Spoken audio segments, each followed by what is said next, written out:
Olá, pessoal, tudo bem com vocês? Como foram de férias? Descansaram? Estão animados para esse segundo semestre? Eu estou bastante. Eu creio que juntos nós vamos passar por essa fase e ter sim aí grande sucesso e êxito em todos os nossos conteúdos, ok? Bom, pessoal, continuando aí o nosso conteúdo sobre a região Sudeste, que é a nossa grande região Sudeste, a gente iniciou no capítulo passado o nosso estudo, vimos que foi a segunda região brasileira a ser ocupada, porque a primeira foi a região Nordeste, lembram? Ambas aí com atividades econômicas no processo de colonização. O Sudeste hoje é que possui a maior participação na produção de toda a riqueza nacional, mas o que levou essa nossa região a se destacar tanto com esse desenvolvimento econômico de todo o país? Qual foi o papel da mineração e do cultivo do café, como vimos?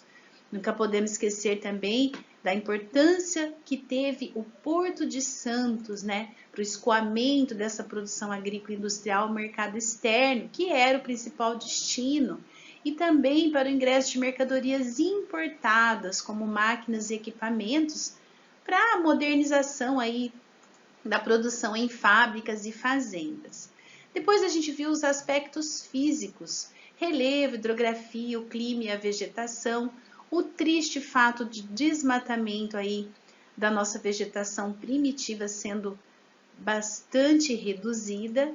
Lembrando que os vídeos anteriores eles estão disponíveis no YouTube, tem alguns que não estão listados, mas se vocês acessarem com o mesmo link, salvem sempre o link do vídeo para que vocês possam acessar aí nas épocas das provas os vídeos anteriores, ok? Bom, pessoal, mas neste capítulo a gente vai ver sobre a industrialização e a agropecuária na região Sudeste, que nas primeiras décadas do século XX reuniu aí condições super favoráveis à industrialização e a gente vai entender o porquê. Bom, na questão da industrialização, a gente viu que o café ele era o principal produto da economia brasileira, mas a atividade sofreu aí um enfraquecimento a partir de 1929, quando teve início uma crise econômica mundial. Abalou o comércio internacional, uma redução tanto no volume de exportações brasileiras como no de importações de produtos industrializados, que tornou necessária então a instalação de novas fábricas no país para produzir mercadorias que antes eram importadas. Na região Sudeste, concentrou a instalação de indústrias, mas que condições permitiu que isso ocorresse? Bom, pessoal, como a gente viu no capítulo passado, a cidade de São Paulo já era um importante centro comercial e financeiro com ótima infraestrutura. Tinha ainda uma população numerosa, né, com pessoas aí empreendedoras, com destaque para os imigrantes. Muitos estrangeiros tinham um bom nível de qualificação profissional, porque os seus países de origem começaram a industrializar antes do Brasil. E toda essa boa infraestrutura e esses recursos humanos, mais o dinheiro acumulado com as exportações de café ao longo do tempo, foram direcionados então para o desenvolvimento de atividades industriais. E São Paulo começou a comandar o processo de industrialização nacional. Bom, o Rio de Janeiro também dispunha de boa infraestrutura e uma diversa rede de comércio e serviços que serviram de base para o processo de industrialização. Belo Horizonte, o processo de industrialização ganhou impulso a partir da década de 40, né? Quando a extração de minérios e a produção de aço se tornaram aí atividades importantíssimas. Em 42 também tem um grande detalhe que Getúlio Vargas criou a Companhia Vale do Rio Doce, que foi uma empresa de mineração que atraiu a instalação de muitas indústrias, utilizando aí os minérios de ferro, alumínio, níquel como matéria-prima. Além disso, a nossa região Sudeste recebeu do governo federal muitos investimentos em infraestrutura ali no século XX, principalmente durante o governo JK, Juscelino Kubitschek, de 1956 até 1960, muito em energia e transportes. Bom, mas esses investimentos, pessoal, por parte do governo brasileiro, foram atraindo empresas estrangeiras para o Brasil, com um grande destaque para as indústrias automobilísticas ali no ABC Paulista, né? os municípios de Santo André, São Bernardo, São Caetano, que fazem parte da região metropolitana de São Paulo. A entrada das indústrias automobilísticas, elas geraram um investimento nacional e estrangeiro em vários outros setores complementares, né, como da produção de máquinas, equipamentos industriais, vidros, bancos, peças para motores e muitos outros. Porque as indústrias automobilísticas não fabricam os automóveis, na verdade, elas os montam a partir do que é produzido em outras fábricas. Por isso são chamadas de montadoras de veículos.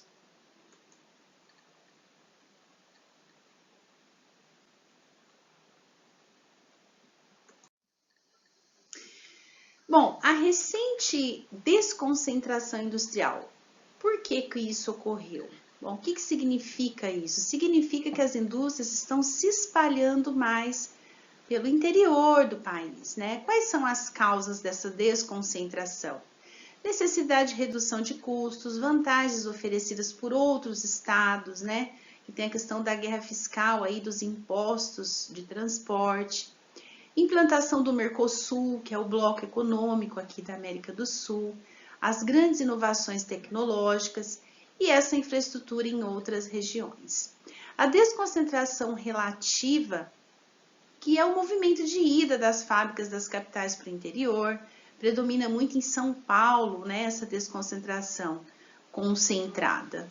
Os centros de gestão da produção industrial, escritórios e sedes das empresas permanecem na região sudeste, principalmente em São Paulo. Então, por que é uma desconcentração concentrada? Porque os escritórios continuam lá, mas elas estão dispersas por todo o país, por todas as regiões. Então, desde o final da década de 70, vem ocorrendo essa desconcentração, apesar de que o Sudeste ainda se mostra o maior parque industrial do país. Essa tabela está aí na página 158, pessoal. Olha aqui a região Sudeste. Aqui a participação no valor da produção industrial nacional. Então, olha, em 1940, ela era a maior. 1950 também, né? Até hoje ainda é a maior, mas numa proporção menor, né? Então, a gente pode ver que o Sudeste de 73 a 2000, em 2015 estava com 58, a Sul aumentou, olha, tinha 14, foi para 19, o Nordeste tinha 9, foi para 10, e o Norte e Centro-Oeste, que tinha ali somente 3, foi para 11,8% dessa produção nacional aí.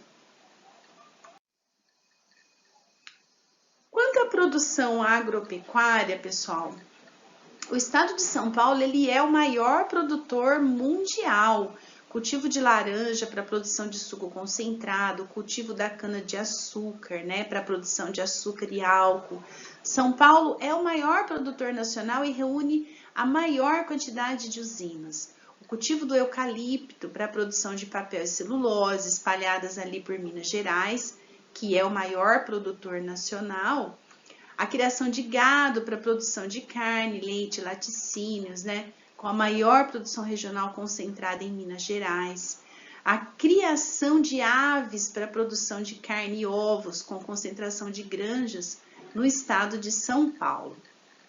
Então, aqui a gente vê a questão da modernização agrícola, aonde que está mais baixo e aonde que está mais alto. Então, a gente pode ver que ainda predomina aqui no Sudeste e no Sul do nosso país. Pessoal, tem um Trocando Ideias na página 160, vamos fazer juntos? A questão número 1. Diferença entre a região Sudeste e a segunda colocada em relação ao valor da produção agrícola de 2016. Que região é essa? Bom, a diferença é de 7,7 bilhões de reais e a segunda colocada é a região Sul. O Sudeste é responsável por 31% e o Sul por 28%. A diferença, então, entre elas é de somente 3%. O que explica o fato da região Sudeste ser a maior produtora agrícola do país? Bom, pela infraestrutura, então, que a gente viu herdada do período do café, após a crise de 1929, investimentos em impulsionar as atividades agrícolas para abastecer a população, fornecer matéria-prima, produzir energia e gerar lucros por meio das exportações. Então, a tarefa da semana vai ser os exercícios das páginas 161, 162 e 163. Podem me enviar pela plataforma ou pelo e-mail, ok? Pessoal, então é isso. Espero que vocês fiquem bem, cuidem-se, dediquem-se aos estudos, façam aí uma leitura do capítulo, anotem os conceitos necessários aí no caderno, façam os exercícios bem caprichados, já para ficar como um roteiro para as próximas provas, tá bom? Precisando de mim, eu estou à disposição. Beijo no coração e até a próxima. Tchau, tchau.